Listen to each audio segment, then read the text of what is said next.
Good morning friends and welcome to my blog. तो guys, मैं कहीं जा रही हूँ जिसकी तैयारी मैंने शाम से ही शुरू कर दी थी। यहाँ पर मैं रख रही हूँ कपड़े अपने हस्बैंड और अपने दोनों बच्चों के और अपने भी।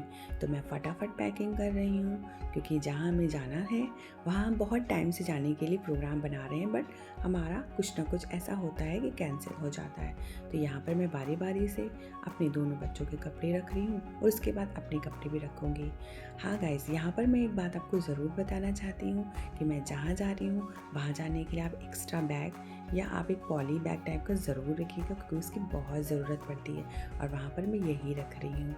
तो मैंने इसको फटाफट रख के रेडी कर लिया और ये हो गई है मेरी मॉर्निंग नेक्स्ट डे की। मैं उठ गई थी 4 बजे और देखिए बाहर कितना अंधेरा और बहुत ज़्यादा ठंड भी थी क्योंकि तैयारी मैंने शाम को ही कर ली थी।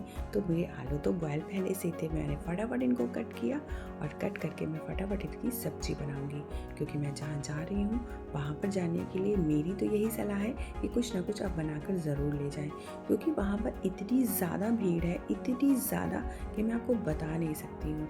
बट हाँ, जाना भी ज़रूरी है क्योंकि ये हमें बहुत सालों बाद मिलता है। तो मैं कहाँ जा रही हूँ आपको आइडिया 100% हो गया होगा।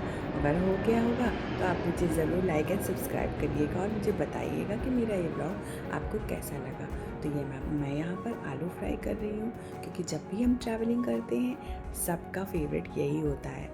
आई थिंक आपका भी होगा क्योंकि ये हम सबका फेवरेट है बचपन से ही। तो मैंने फटाफट यहाँ पे आलू फ्राई करे और साथ में बनाऊँगी मैं पूड़ियाँ जो सिंपल सी ही हैं, बट मैं थोड़ी सी उसमें अजवाइन और मसाले डाल के ऐड करके बनाती हूँ जो मैं आगे आपको दिखाऊंगी। तो यहाँ पर मैंने आलू फ्राई कर लिए हैं और ये मेरे आलू फ्राई हो रहे हैं। सुबह बहुत जल्दी उठ गई थी इसलिए मुझे थोड़ी थोड़ी सुस्ती भी आ रही थी, बट काम तो करना था। यहाँ पर मैंने फटाफट आटा लगा लिया है और आटा लगाने के बाद मैं फटाफट पूड़ियाँ निकालूंगी क्योंकि टाइम भी बहुत जल्दी जल्दी आगे भाग रहा था और मैं काम करने के लिए अकेले ही थी। तो यहाँ मेरे हस्बैंड उठ गए हैं, उन्होंने बोला लाओ मैं तुम्हारी थोड़ी सी हेल्प कर देता हूँ। तो उन्होंने फटाफट पूड़ियाँ निकाल दी थी और मैंने पूड़ियाँ बेल दी थी, इसलिए मेरा काम थोड़ा सा इजी हो गया था और जल्दी भी हो गया था। तो यहाँ पर देखिए मेरी सब्जी बन के रेडी है और पूड़ी भी बन के रेडी हो चुकी है। तो मैं फटाफट इन दोनों चीज़ों को पैक करूँगी और पैक करके उसके बाद हमें जल्दी से निकलना है। मैंने बच्चों को जगाया, मैंने कहा दोनों फटाफट उठो, लेट हो रहा है, कैब वाले भैया आ जाएंगे। यहाँ मेरी पैकिंग हो गई और मैं खुद भी रेडी हो गई और हम बैठ गए कार में। और देखिए हमारे सामने ही अभी मॉर्निंग होगी, मैं आपको दिखा रही हूँ। तो ये देखिए हमारी मॉर्निंग हो चुकी है और ठंड बहुत ज़्यादा थी। तो मैं कहाँ जा रही हूँ फाइनली मैं आपको बता रही हूँ। मैं जा रही हूँ महाकुंभ क्योंकि हम सब का ड्रीम होता ही है कि हम कुंभ जाएं और ये मौका हमें पहली बार मिल रहा है। लकीली हम जा पा रहे हैं। तो यहाँ पर मैं संगम घाट की तरफ जा रही हूँ। गाइस, मैं आपको एक बात बताना चाहती हूँ कि यहाँ बहुत बहुत बहुत ज़्यादा भीड़ है।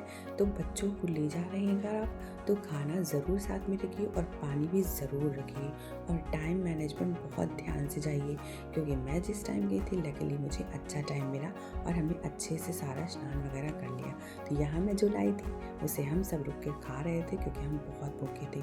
फाइनली कैब वाले भैया को हमने वहीं रोक दिया क्योंकि वहाँ जाना ही नहीं दे रहे थे और हमने एक ऑटो कर लिया।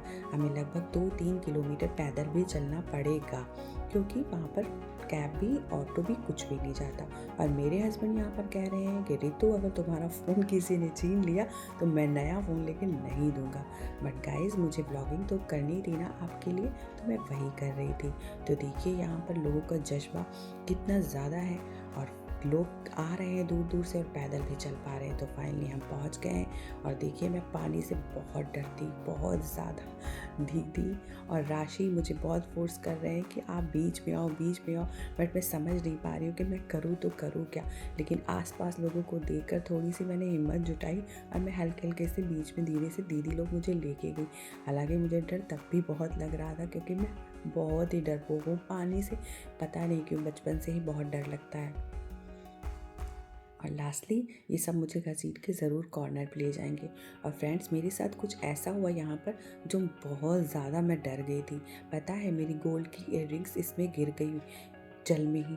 और पता नहीं कैसे क्या हुआ, मैंने जैसे उसको देखा मैंने फटाक से उसको पानी के साथ मुट्ठी में ऐसे बांध दिया। लकीली मुझे मिल गई। बट आपको मैं यही कहूँगी कि जब भी आप जाएं अपना गोल्ड वगैरह सारा उतार के जाएं। यहाँ पर आप ध्यान से देखिएगा कैसे मेरी कान की इयररिंग्स गिर गई है और पता नहीं कैसे मुझे वापस मिल गई। तो मैंने सोचा थैंक गॉड, वरना मिश्रा जी तो कहते ये सब क्या करती रहती हो तुम। देखो फिर मैंने उसको पहन लिया और मैं कह रही हूँ अब भाई मैं बाहर जा रही हूँ, क्योंकि मैं तो डर गई थी। चलो फाइनली मैंने स्नान कर लिया, अपने पापों को धुल लिया। सबके पाप होते हैं, ऐसे मेरे भी बहुत सारे पाप होंगे जो मैंने शायद जाने अनजाने कर दिए होंगे, तो मैं उनको ही धुल रही हूँ और सोच रही हूँ ईश्वर अब कोई पाप मैं ना ही करूँ और सब लोग सुख और शांति से ही रहें।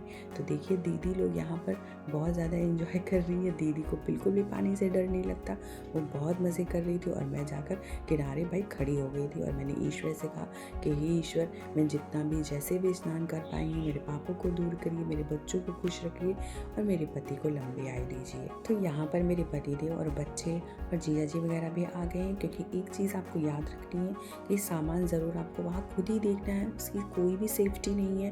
तो मैं वहीं थी और ये बच्चे नहा रहे थे। तो फाइनली हम सब नहा लिए और हमने थोड़ा सा चाय वगैरह और थोड़ा सा कुछ नाश्ता लिया। तो देखिए भीड़, मैं सच में आपको बता रही हूँ बहुत ज़्यादा परेशान हो गई थी, बहुत ज़्यादा। और लास्ट में हमने एक ढाबे पर थोड़ा सा अपना डिनर लिया और हम सब घर आ गए। आई होप ये वीडियो मेरा आपको अच्छा